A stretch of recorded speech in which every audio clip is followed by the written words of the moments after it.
The Addiction Podcast, Point of No Return. Hello, everybody, and welcome to the Addiction Podcast, Point of No Return. My name is Joni Siegel, and I'm the hostess for this podcast. We are, I think, at episode number 152 with this episode, 151 or 152, but we're getting very close to the end of our third year podcasting. I want to thank you for listening to this podcast.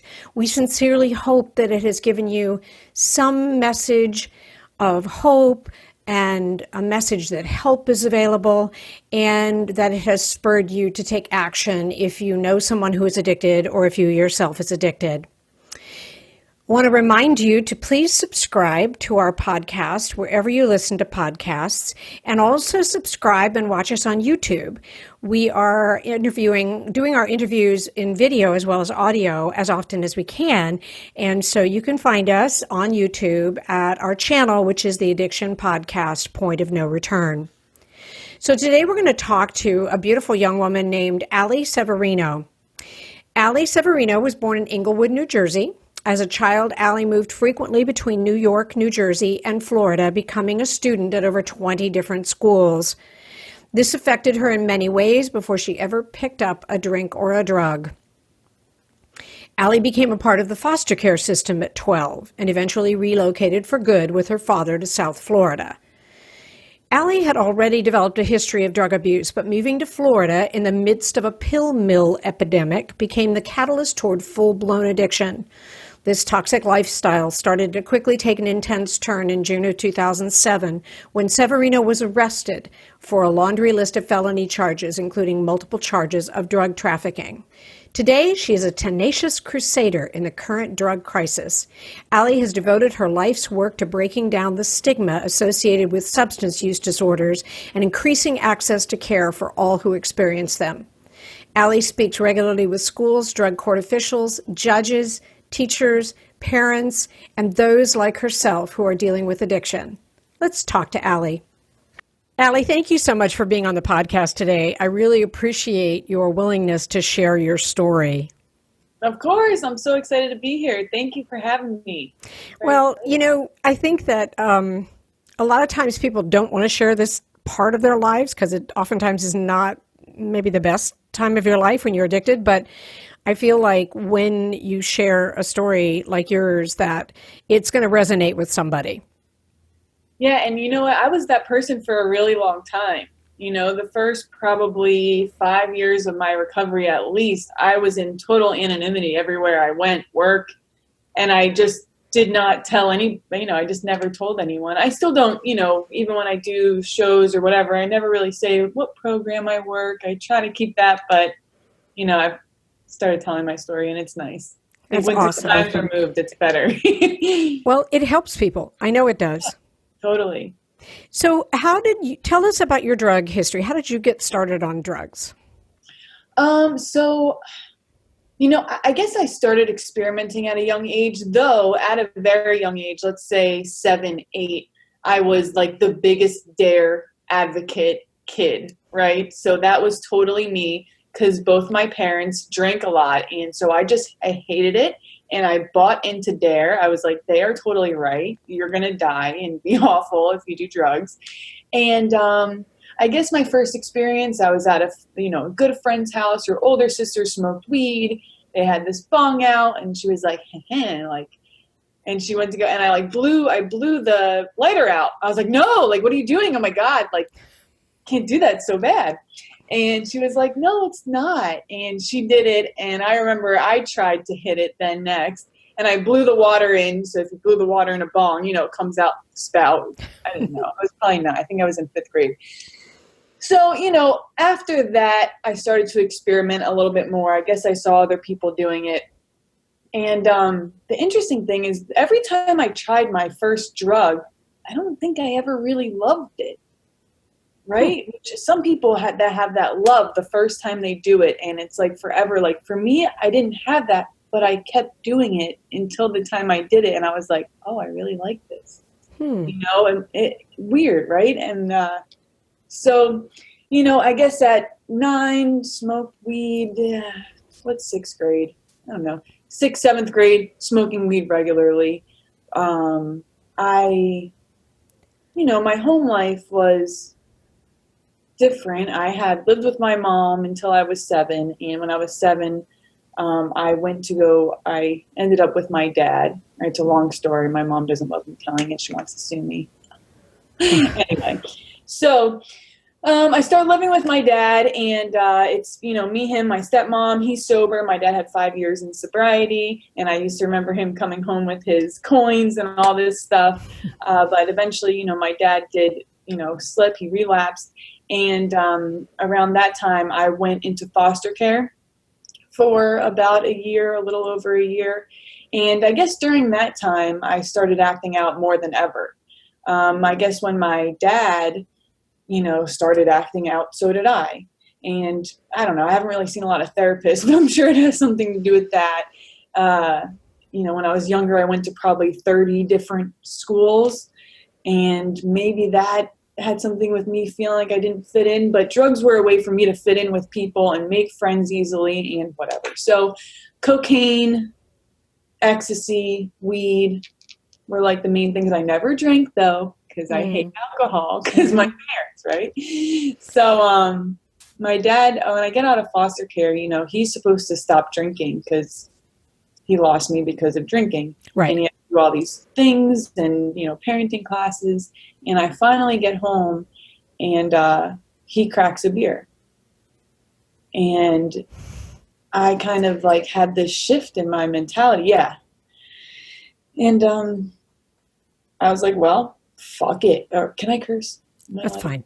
Okay, I'm sorry. No, it's totally okay. I just have to say that when I put it up for the feed, that it's not clean. So, after that, I was like, well, I'll do what I want to do too then. I mean, if you couldn't do this for me, then, I'm not going to try to be better. Because I had this idea that I was going to go home and be better. And since he wasn't, I wasn't. And now, as I've gotten older, I look back and I realize that's addiction. We can't quit because we love our kids, right? That's not how it works. And, so I love my dad. Me and him are so close today. But then he decides we're going to move to Florida. I lived in New York, New York. And I was like, what? Like, my whole life is here. Are you crazy? Like, I have a boyfriend. We're 15, 14. We're going to get married. And, and this is, just kind of the little side notes until we get into it. But so we moved down to Florida, and I moved down to Florida in the midst of a pill mill epidemic. Right? This was 2005. Yep. So they were everywhere. I had never seen pills like that in New York. And I was introduced to them my first week down here. Wow. Yeah. By a friend or? Yeah, I was sitting in class and this girl was like, hey, do you have any French fries? And I was like, I don't even know what that is. She was like, Xannies or whatever. There was Xanax, but I had never even heard of what Xanax was. Right.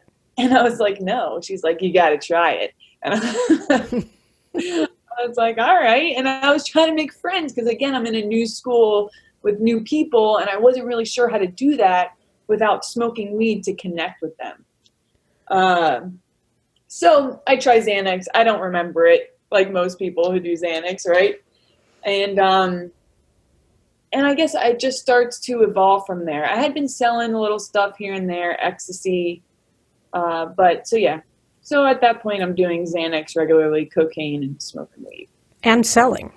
And selling, yeah. And I'm 14, about to be 15. So, want me to keep going? Yeah, and how old are you at this point? I'm 15. Okay. So now I'm in West Boca Raton, Florida, which just, I wasn't that kid. So it was the only school, like I said, I've been to 30 schools. Right. It was the only school I puked before my first day. I was so nervous. Oh, wow. It was so different, right? Like there was just so much money and I was so nervous. And I made friends quickly though. I made a best friend across the street. His name was Zach. And we became two peas in a pod. And he was a little bit older, and he was getting off of heroin, which I didn't know at the time. Sometimes. The hardest thing about getting someone into recovery is getting them to agree to treatment. Bobby Newman, a certified drug counselor with 30 years experience and an over 85% success rate as an interventionist, has created a series of 12 videos that you can use right now to learn every step to get your loved one to agree to treatment. Call 866-989-4499 today and say the word podcast to get a 10% discount. Or go to newmaninterventions.com and type in the word podcast for a 10% discount. This service comes with a free 1-hour consultation with Bobby. We appreciate you listening to the Addiction Podcast, Point of No Return. We don't do this podcast because we are former addicts. We don't do this podcast because we have loved ones who have suffered from addiction. We do this podcast because we feel that addiction is one of the biggest problems facing the world today, and that no matter who you are, no matter your religion, no matter your income status, no matter your race, no matter anything about you, addiction affects you. This podcast is a free resource for anybody looking for help with addiction. If you would like to contribute to our podcast, please go to bit.ly/fightdrugs. That's https://bit.ly/fight drugs and make a donation of whatever amount you would like. Thank you for supporting us. Long story short, it just progressed, right? I just started to party a lot. I started to make friends who were partying, and I started to sell ecstasy more than ever. And that was, my thing. And I stuck to cocaine and Xanax for a while. A lot, though. So much that I just genuinely don't remember, at least a year.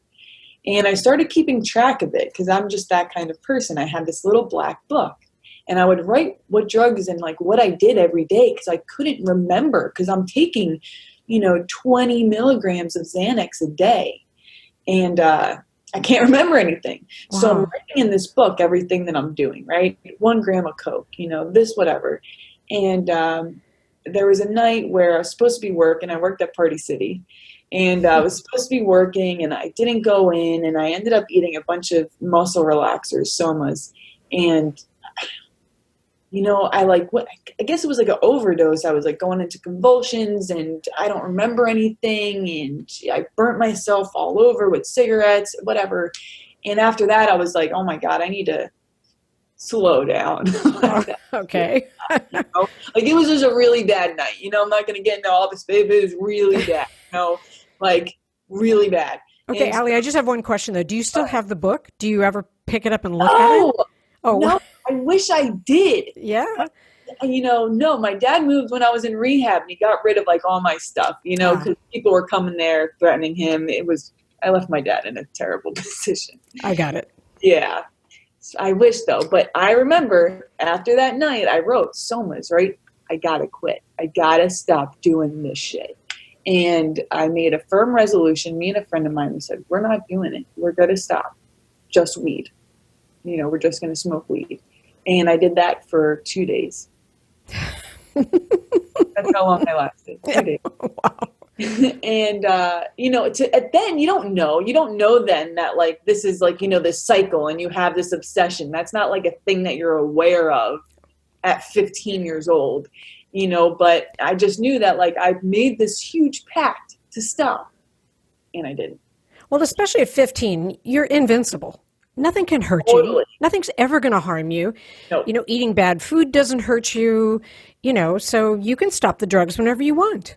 Right. My friends used to say, oh, because I used to just walk across, the street, not look. You'd be like, oh, I'm Allie. Cars don't hit me. I hit cars, right? Right. That was literally my mentality, right? Yep.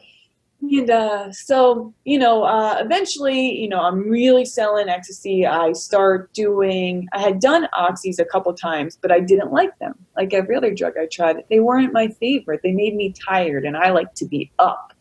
And I did them the third time I did them, I fell in love. You are listening to the Addiction Podcast, Point of No Return. For more information on the podcast or to reach out if you have a story you would like to share with us, go to our Facebook page by the same name, or you can email us at theaddictionpodcast@yahoo.com or go to our website, theaddictionpodcast.com. And please remember to subscribe to our podcast wherever you listen to podcasts and give us a 5-star review. We appreciate you listening to the Addiction Podcast, Point of No Return. We don't do this podcast because we are former addicts. We don't do this podcast because we have loved ones who have suffered from addiction. We do this podcast because we feel that addiction is one of the biggest problems facing the world today, and that no matter who you are, no matter your religion, no matter your income status, no matter your race, no matter anything about you, addiction affects you. This podcast is a free resource for anybody looking for help with addiction. If you would like to contribute to our podcast, please go to bit.ly/fightdrugs.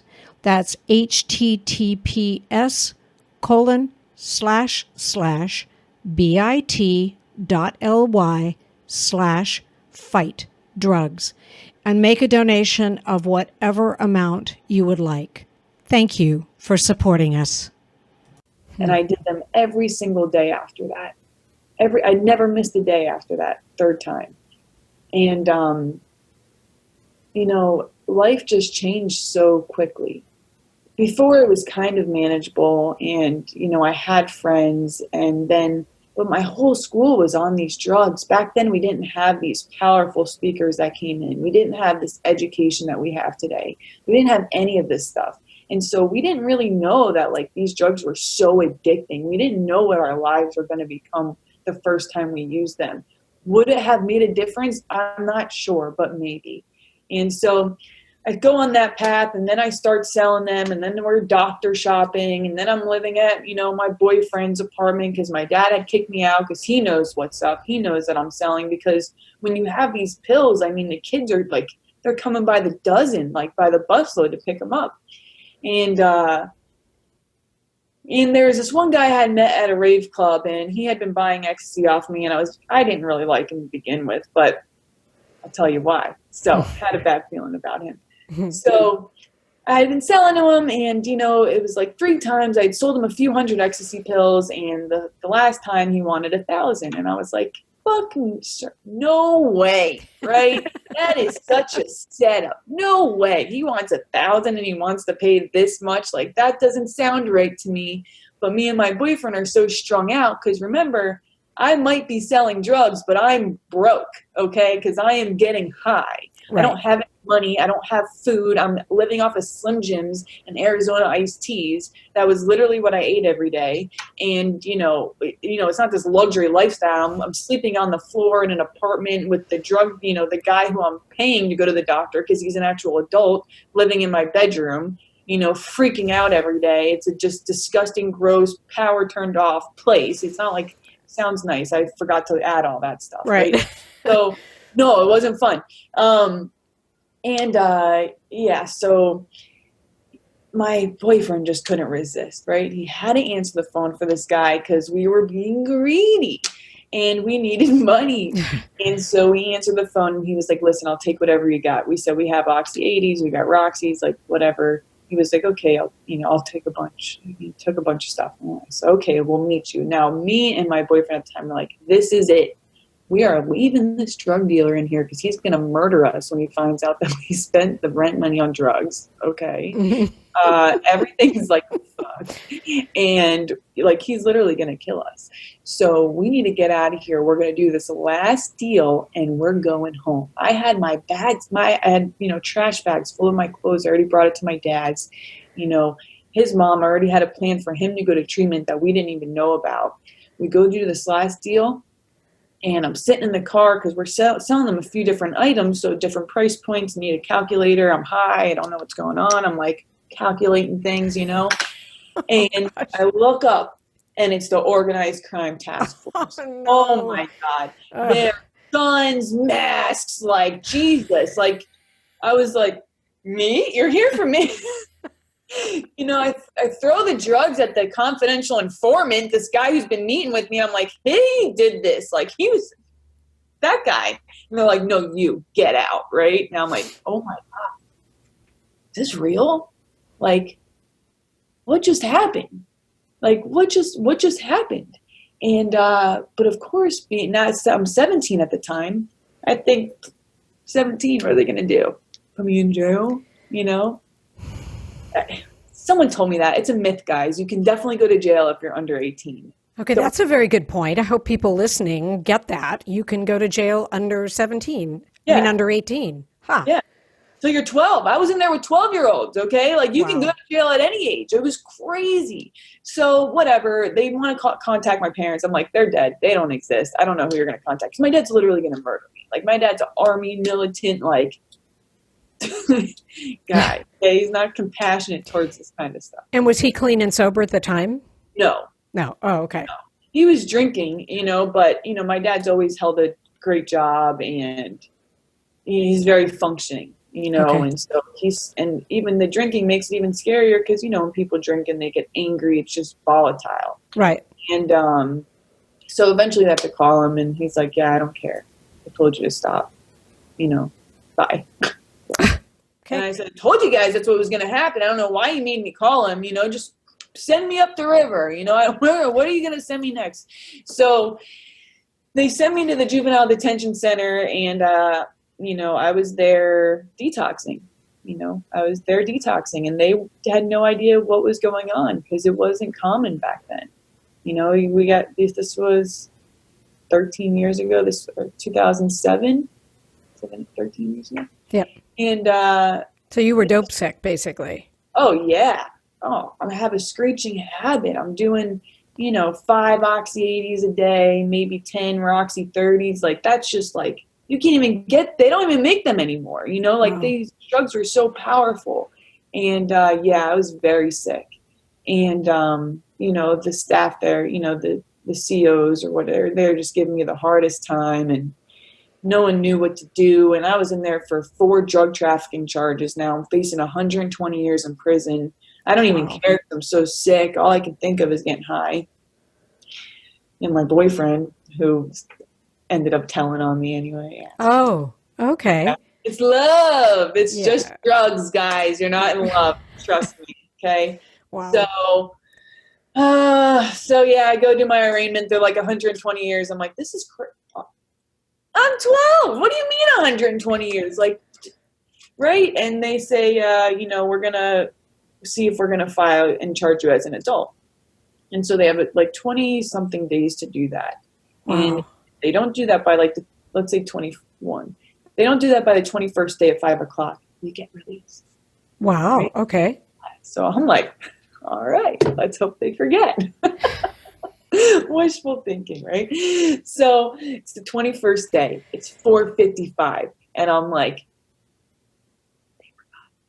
they don't know, right? And I'm sitting there, and it's 4:59. No paperwork is coming from me yet. I'm like, I'm going home today. And at 4:59, paperwork comes in. Fax machine was also broken, so they couldn't even send me up that day. I had to wait a whole extra day. Whatever. I was like, And the next day, they brought me to, the adult jail. Wow. Down here in Florida. And I got a bond of $80,000, which I thought my dad, 80 grand. I thought that was not a lot because I'm an idiot, because I'm a kid and we were dumb as kids. And you probably made that amount selling drugs over and over, right? Yeah, I guess. I spent it all on drugs. Right. Yeah. But I mean, I'm just saying that might be part of the reason, like, 80 grand's not that much. I mean, I've turned that over in a week, Right. No, I'm with you on that. Yes. Yes, probably. I've never thought about that. And so, but my dad let me sit there, but I was feeling better. I was starting to feel better, and it felt good because I had energy again. And, I was having these like little fake parties in my cell with my bunkie, like eating moon pies and oatmeal cream pies and just like, singing and dancing because I just have this life back in me because the drugs are out of my system. And I'm always such a happy person. Okay. And that person was coming back out. And I knew I was in there because of drugs. I knew that was the reason why I was there 1000%. Can't do this anymore. This is so dumb. I cannot do this when I get home. And, a month or so later, my dad bonds me out. I get bonded out to be put on house arrest on pretrial release. So now I'm going to be on house arrest until this is sorted. And I'm not allowed to go back to high school. That's over. It's all over. And I get home, and my friends find out I'm home, and I'm not going to do drugs. And they're like, "We're smoking an ounce blunt." I'm like, "Ounce blunt? Like that's a lot of weed, right?" What's it called? Oh, an ounce? Yeah, a whole ounce. They're going to roll a whole ounce into I got it. Okay. And I go, "Oh, I can't do that. Like, guys, I'm going to get drug tested. Save me the roach." The roach of an ounce blunt is like a regular blunt, like I just, the thinking I had, it just makes no sense when I go back and I'm like, what was I doing? Right. And so I do that, immediately have a panic attack because I'm like, oh my God, I'm going to get caught, right? Like why would I smoke weed? Why would I just do a regular drug? This was so dumb. And so within a week, I'm selling drugs again out of my window. I'm back on pills, and you know how the story goes. Yep. And so to fast forward through all of that house arrest, 6 months worth of house arrest, I ended up pleading youthful offender. I had a judge that was amazing and who believed in me when I didn't believe in myself, because I actually asked for a prison sentence because, I had a lot of time to think on house arrest, and I decided that I could not do this. I would not be able to stay sober on the outside by myself.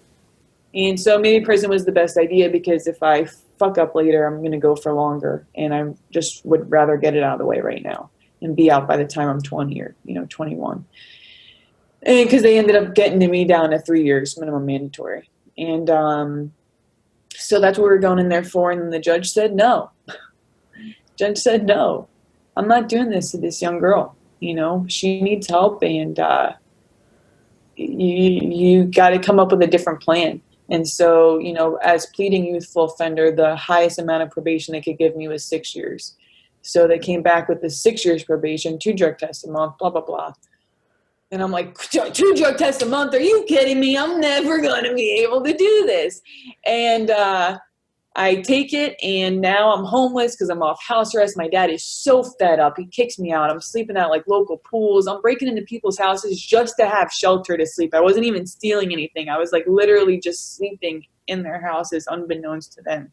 And, and then I started smoking crack, which, and then I thought, I should sell crack, right? And I'm on probation for drug trafficking.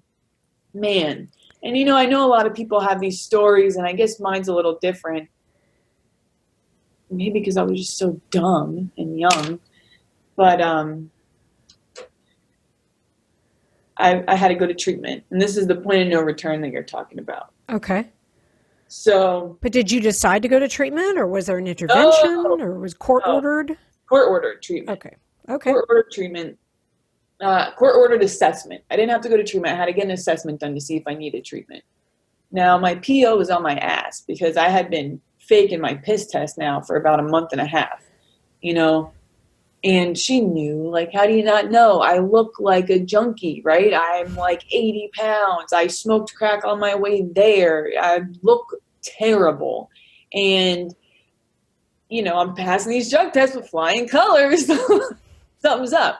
And so I go to get this assessment done, and I had brought someone else's urine with me, and I went to go take it. I didn't realize they were going to watch me, though. I thought this would be an easy one. And, yeah, they watched me, and the other person's urine did not go into the cup. It went all over me. Oh, yeah, all over my pants. So now I'm in clothing with someone else's urine on it. Oh, God. Okay? And I think I'm fucked. I fucked this all up. How could I have done that? And they need a urine sample from me, or I'm going to jail. And that was the moment. Because I was backed into a corner. I didn't really have another option other than to be honest for the first time. Wow. And I said, is there someone I can talk to? And they were like, well, like, what's up? I said, okay, if I take that drug test, I'm going to come up for every single thing on it. It's a 12 panel. I'm going to come up for every single thing on that drug test, everything. And I can't stop on my own. If this assessment is supposed to help you guys figure out whether I need inpatient treatment or whether I can do this on an outpatient basis, I'm telling you, I cannot do it on an outpatient basis. I need to go to treatment. I cannot stop. Please help me. Right? If I take this drug test, I'm never going to be able to go to treatment. I'm going to go to jail. Wow. And it took them like an hour or two. I'm having a panic attack. Finally, they're like, okay. We will tell you when there's a bed open. And I'm like, okay. And I go home and my PO shows up with a cop to arrest me. Oh. Did you take your drug test today? I said, no, they didn't give me one. They didn't give you one? I said, nope. And she had to leave because she thought I was going to fail that drug test. And that's how she showed up. And like, that's a, like, you know, I just felt like my higher power was just like holding on to me like a football player, you know, until he could just get me to the goal line. Like he was like, God, Allie, I feel you myself. I made you, right? And, yeah. So, I mean, obviously I didn't stop after that until I got my bed in treatment. I got pulled over with about $400 worth of crack on me that fell out in front of a cop. I like did all these dumb things and I got out of them and had a few guns pulled on me. I stole a car. That was so stupid. Whatever. I finally get my bed there though. And yeah. And where was the facility? What was it? It was called the Drug Abuse Foundation, Delray Beach, Florida. It's our state, you know, nonprofit rehab center. So it's a state-run rehab center. It was crap. It was crap. But you got clean and sober, right? I did. Yeah. It was. And when was that? That was in 2008. So I got in there February 2008. Okay. Yeah, my clean date is December 15th, 2008, because I ended up drinking 9 months later. But I got there President's Day weekend. I had gotten kicked out initially because I smuggled a bottle of Jaeger in there and had to go to another detox, which has since closed down. It was our other state-funded program, CARP. And I had to go there, and then I had to wait a few days. And then I finally got back in there. And I thought they cured you. That's how I thought rehab worked. Isn't that funny? I thought, like, you know. Yeah. So, not that easy. No, it wasn't that easy at all. It was terrible. My friends, when they were in rehab, I used to ask them, like, so are you still going to drink? Did they cure you? I remember asking that question, like, because I thought that's how it worked. But maybe that was good that I thought it that way. Because I thought, this is over. If I'm going to survive, if I'm going to live any kind of life, I can't. This is it. Right. So how long were you in the treatment facility? 6 months. 6 months. Okay. And then what was it like when you got out? What was life like? Oh, well, so the last couple months you're in a sober living kind of, right? You're allowed to go to work and you have to be home at 6 o'clock at night. So, I had started to try to work then. And I didn't, because you got to think, I didn't have a driver's license. I didn't have a driving permit. I didn't have a car. I didn't have a GED or a high school diploma, or I didn't have anything. I didn't even have a bank account. I didn't know how to open a bank account. I was only 18. I just turned 18. And so I guess that was the biggest struggle in the beginning, was getting that foothold on life. Like, how do you do this? Right. You know, it's interesting. In much earlier podcasts, the fellow on the podcast with me would mention the fact that when you're addicted to drugs, when you're a teenager, you miss a lot of life skills training that a lot of younger people get when they're not doing drugs. And so there you are, you know, you didn't get to finish high school, and I can understand the position you're in because you missed all of that because you were doing drugs. Mm-hmm. Yeah, no, totally. I miss, and you get your permit in high school. They have a class for that, but I just didn't go to. Right. And so, yeah, I missed a lot of that stuff. And so thank God, though, I was like the youngest person there. So, the older people that I was surrounding myself with, they helped me. They brought me to go get that permit. I failed it the first time. They paid for me to take it the second time. Yep. And thank God for them, because my dad, our relationship was still very rocky at the time. Right. He's supposed to believe that I'm changing now. Why would he believe that?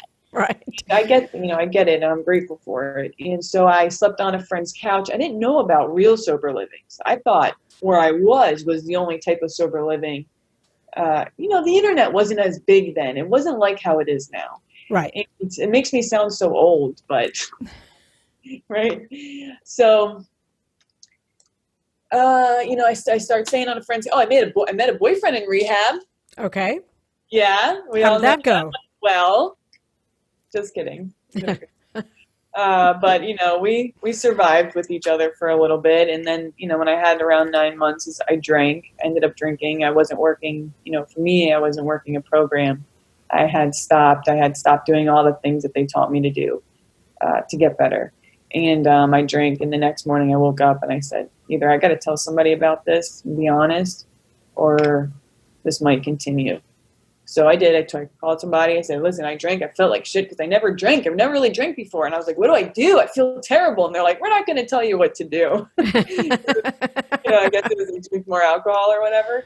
And they're like, go to a meeting. I was like, okay, I'm at this meeting all gross. I'm like weeping, because I lost 9 months. I couldn't believe I did that. And that day I started over. And I didn't stop after that. Yeah. That's awesome. I know it's not easy. I mean, I haven't been there. I can't tell you personally that I've been there, but I've talked to enough people that I know that it's not easy to stay clean and sober. And kudos to you for staying clean and sober. And I'm just going to say, don't take this as judgment, but having one drink, I'm not going to fault you that one. Thank you. I mean, I understand why you had to do what you had to do and call and go to meetings and stuff, but You could have gone on a binge. You didn't go on a binge, and you didn't do drugs. So, okay, I'm going to count your sober day as President's Day. There you go. So you're almost, what is that? 12 years? 14 years? 14 years, right? 2008. 2008. 12 years. Yeah, 12 years. I can't count. 12. Yeah, I just got my 11. Yeah. Okay. Yeah, 12. Yeah, 9 months makes a difference. Exactly. So what kind of jobs did you get? Did you start working? What did you start doing after that? Oh, that was hard because of all the felonies and stuff. But I started cleaning houses right away. There was this lady there. She cleaned houses. She let me go with her, which was cool. And I remember the first time I found drugs at a house, right? And because all those things are really important in the beginning of recovery. You're like, yeah, I just found a bunch of pills. What do I do?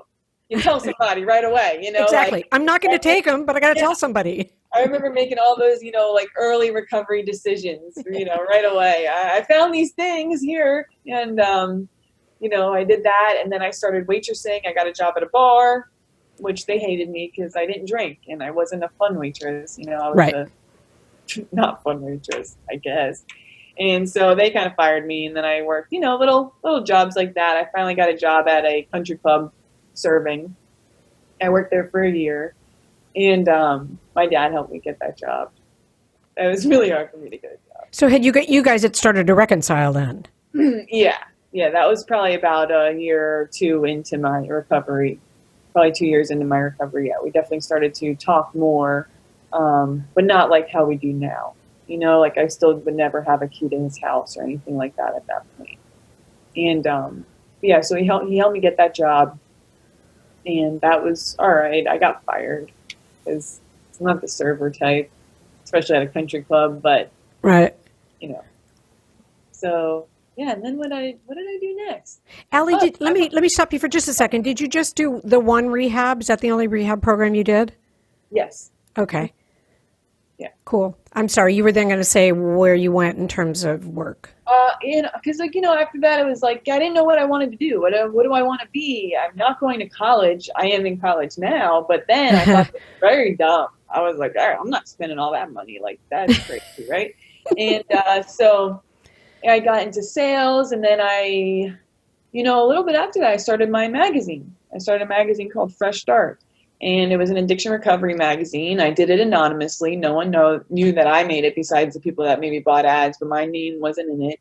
And I would write recovery literature, and I would sell ads to rehab centers, and, I would distribute the magazine, and I would design it, and, I had Fresh Start for a few years. Wow.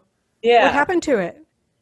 So I ended up opening a sober living after that, and that kind of took a lot of my time. And I tried hiring people to keep up on the magazine, selling ads and stuff, but they just couldn't do it. And I couldn't do both, and now I was responsible for these 24 men, guys. And that, that ended up being the best thing I ever did. I was so happy doing that. I was really so happy doing that. And, that's probably my favorite thing I've ever done. And so, but then, the rehab center started to get a little greedy, blah, blah, blah. So we exited, and we just sold, the property to them. And, it was kind of not as fun at that point because it was all about, the money, right? Because you were more about helping people. Yeah. And, we had like this camaraderie, and I just saw how they did stuff, and I just didn't feel right to me. I get that they have to make money, like totally, like I agree with that. They wouldn't be able to treat people if they didn't have any money. But, for a sober living level of care, I just thought it should be different. So, right. It was just time for me to go. And after that is when we started filming for our film American Relapse. That's awesome. Tell me about American Relapse. What was that like? So it was so interesting. This kid I went to high school with, he called me. He goes, "Oh, Allie, the treatment industry, it's crazy down there right now, huh?" And I'm like, "Yeah, it is, right?" And he goes, "You still have the magazine?" I go, "Kind of, the articles are online, whatever." He said, "Can I talk to you?" I said, "Sure." And he starts asking me questions about the industry, right? Like the urine testing, the brokering, the this, the that. And he goes, "Man, I want to do something with this. Can we come down there and maybe you like show us around a little bit?" Because this was probably, what year was this? Probably 2018, maybe? 2016 when we 16. filmed. Oh, okay. So it was crazy then. There was no task force yet. There was none of that stuff, right? It was kind of still very Wild West-like. Right. And so he came down, we filmed a little bit, and they brought it back to some other people, and then randomly they're like, "Hey," and they wanted other people to do it. I was like, "Here, talk to all these people. They'll be great on film. I don't know if I'll be, I don't know if I'll like it, or I think that's weird. I don't know. I don't know if I'll get hired at another place again. I don't know what my life will be if I do something like this, And I ended up doing it, and they came down for a weekend, and they filmed us for, Monday or Friday through Monday. And I thought it was a lot of work. They want to be with you all day, right? I was like, "Geez, slow down." This is just for fun. No one's getting paid, right? We're just doing this documentary that's going to come out one day. Like, I don't know. And so I think basically it's just maybe something that I'll see one day. I'll have when I'm old. No one else is ever going to see it. And then they turn it into a sizzler reel or whatever, and we end up getting picked up for a season of Dopesick Nation on Viceland. Wow. Which was crazy. And that was an amazing experience. I learned so much. I had such a great time. We were able to help so many people. Wow. And, you did get paid for that one, right? Yeah, thank Okay, God. Good. All right, good. They work you like 13 hours a day. Wow. Like it's hard work, this show business stuff. I Yes, never it knew. is. And, geez, these camera guys, we probably had like a 15-person squadron, That wasn't even editing. It was really something else to see all this stuff. It was really cool. And, the people, we worked with the same people for the movie as the show. And so we ended up getting close, and I trusted them more. And when I trusted them more, things were better, because before I was scared, like, what Right. are they going to do? Are they going to make me seem bad or whatever? And everyone wants to tell you that, like, well, you don't know how they're going to edit it. And you're like, well, yeah, they can only edit it so many ways, like, whatever. I'm not going to look too bad. Right, it can't look that bad. Like, what are they going to do? And so and they did Pat McGee and Adam Lincolnheld did such a good job. I'm so grateful that, it was them that this opportunity arose with. And, the film we ended up winning, Rhode Island International Film Festival. I think we won 8 or 9 film festivals. A few of them were international. We got on the short list for the Academy Awards. Wow. So, we were like on the list or whatever. Like, yeah. and now the movie's on Hulu and a whole bunch of other things like that. And I'm like, what? People are gonna really actually see it? I hate my hair. Like, God, I had blue hair in it. I'm like, why did I do that? But. Yeah, no, really cool. It's all about the message, Allie, the message. Yeah. That hair, though, people are like, So what are you doing now? What's your passion now? So, it was hard after all of that stuff to figure out, you're kind of left what do I do? That was so fun. What else is there to do? And, I feel like my higher power has always brought stuff into my life like that. I've been very lucky or blessed, whatever you want to look at it as but I always say yes. I say yes to a lot of things people say no to. I'll say yes to anything. Okay. And life's about mainly just showing up, which is what I did for the movie. I just showed up. I didn't even want to do it. And so, I'm in college now.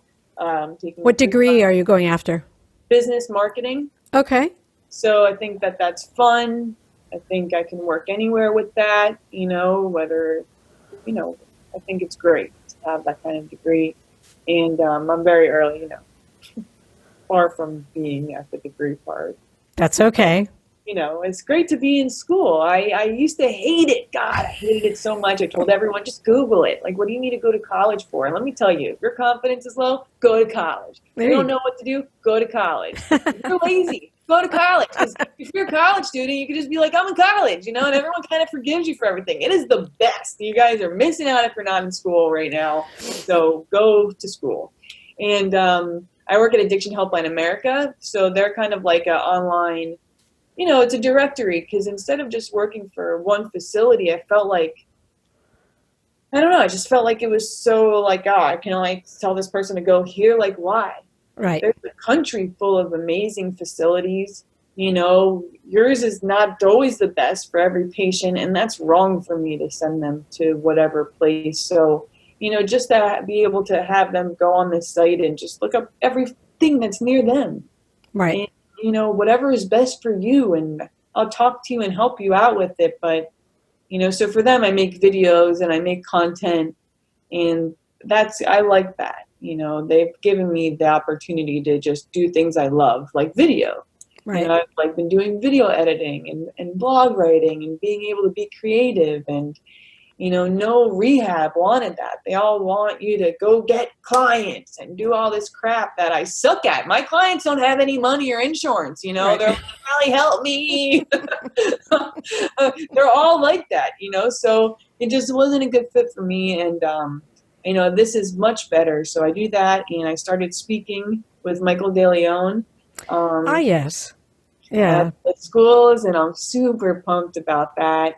Because like I said, when I was younger, there was none of that education being brought in. That's very true. It was just say no, but there was no information on why say no. Why? Yeah, why should I? Yeah. Yeah. And you can, if you talk to kids like they're stupid and you think that you can be dogmatic with them and say, well, just say no, it's not going to work. And, Right. Allie, you said that you thought maybe if you'd had more information as a young person, you might not have done some of the drugs.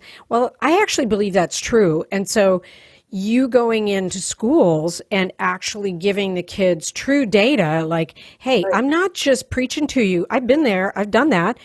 So I know what I'm talking about. I think it's major. And I think that, if nothing else with this whole epidemic of addiction, I think that the whole drug education area, I think, is huge, because I can't tell you how many people we talked to on the podcast that started when they were 9 or 12, Right? And they didn't have any drug education. I'm with you. I think it's crazy. The way he does it, the literature, it's awesome. because he, like you said, he's real. They come with facts. They don't talk to them like they're dumb, because these kids, we look at them as kids, but they're like grown adults in their school, you know, like they That's got right. boyfriends and girlfriends, and they have a whole life that, you know, we just see. And they're not stupid. Kids are not stupid, you know? People think sometimes they can talk around kids and they don't get it. Yeah, they get it. You know, kids are not stupid. And so if you give them the facts, they're going to get it and they're going to learn it. Yeah. Yeah, I'm excited for that. That's awesome. Yeah. So, Allie, we figure that we've got a lot of friends and families of addicts that listen to the podcast, and also addicts, we know, because some have reached out to us. If you could give them all one message, what would that message be? Oh. This is a hard one. Well, I mean, for the families, I have to say, you guys, you know, the family members, you guys might have to do stuff that your loved one is not going to be happy about right now. And that doesn't mean that they're not going to love and forgive you. You are saving their life, and it's what any good mom or dad would do. You know, you got to be tough, even though it hurts you to see them hurt. Sometimes it's for the better. You know what I'm saying? Like, you can't enable these kids. You got to cut it out. That's right. And, you know, it's one of the biggest issues I deal with, you know, when I talk to families. It's really hard. They bankrupt themselves, all this, you know, it's just so sad. And, you know, for the people that are struggling, you know, I believe in you. I believe in you. And I truly believe that you can do whatever you want. I was never supposed to be here, right? All the odds were stacked against me. Like, I'm sure they're stacked against you right now, with all the foster care and the drugs and the homelessness and the GED. And I've been able to make a life that I'm happy and proud of, and that I wouldn't trade for anything. So I am convinced that you can do the same thing. And I hope that you do, and believe in yourself. Wow. Allie, that's awesome. Thank you once again for being on the podcast today. I think your story is like no other. I mean, there's similarities for sure, but I think that your story is going to resonate. And you're so delightful to talk to, and how you make this subject funny. I'm not sure how you do that. I know it's a serious subject, and you acknowledge that, but you make it fun. And I wish you the best success with your career and your college and all of that. Thank you. I really appreciate that. And thanks so much for having me. I'm excited to see who you have on next. Yeah. Absolutely. Oh, you're awesome. Thank you for listening and watching today. I hope that you enjoyed Allie's story. She's very delightful and she's very animated, but you know, in all seriousness, she went through what a lot of you may have gone through, or what your loved one is going through. And the whole point is, they have to get help, or you have to get help. And that's what we want for you. Do something about it now. Don't wait. Do it now. Make a call. Call the addiction helpline. Call anywhere. Call Learn to Cope. But call somewhere that can give you help. So do something about it today. Please, please subscribe to this podcast wherever you listen to podcasts, and give us a 5-star rating. And watch us on YouTube and subscribe to our channel there. I will tell you, for those of you who are not checking us out on YouTube, that Allie Severino is beautiful. So you might want to go to YouTube and watch her as well as listen to her. Thank you so much for listening, and we will be back again next week. You have been listening to the Addiction Podcast, Point of No Return. For more information, reach out to us on Facebook or go to www.theaddictionpodcast.com. Our email is theaddictionpodcast@yahoo.com.